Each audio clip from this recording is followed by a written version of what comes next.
My name is Brandon Ramacco, and today we're going to be using a Suresult D3 Handheld Ultrasound unit to evaluate an infant's hip for hip dysplasia or developmental dysplasia of the hip, DDH.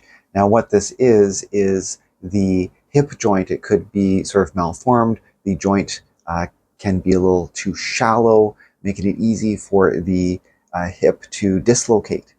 And the clinical test for this is called the Ortolani and Barlow test. There's two tests.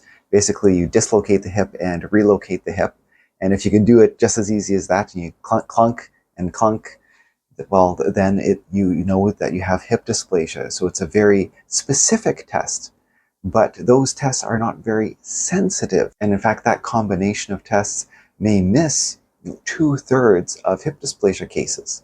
So what's considered the best way of evaluating the hip for hip dysplasia is ultrasound. So wouldn't it be great if we could, with a cheap ultrasound unit, evaluate the hip in less than a minute and have our answer?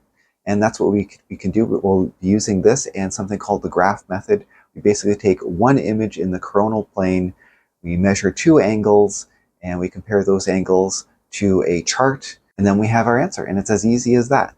I have a baby here, and we're going to take a coronal plane image with the leg at about 90 degrees. And here we go. And that's the image we want. We have the ilium here. We have the labrum here. We have the roof of the acetabulum here. We have our femoral head here.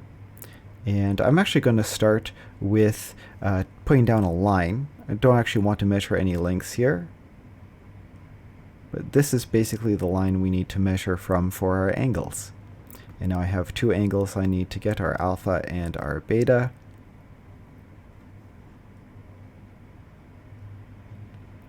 So there's our alpha. And we need a second angle for our beta.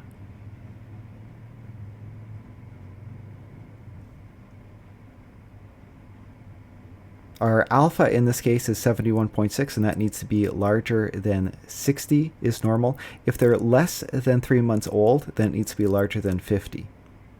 And for our beta angle, we want our beta angle to be less than 55. So for my baby, it's larger than 60 because it's 71.6, and it's less than 55 because it's 48.6. So my baby is fine, which is great. And that's it. It's as simple as that. I'll add that if you're interested in one of Suresult's units, that they've asked me to mention that the shipping and duty and all that stuff, they try really hard to sort that all out for you. And they also try to make sure that the units meet international standards. And of course, if you have any questions, you can just message them on WhatsApp. And I guess that's it for today. Cheers.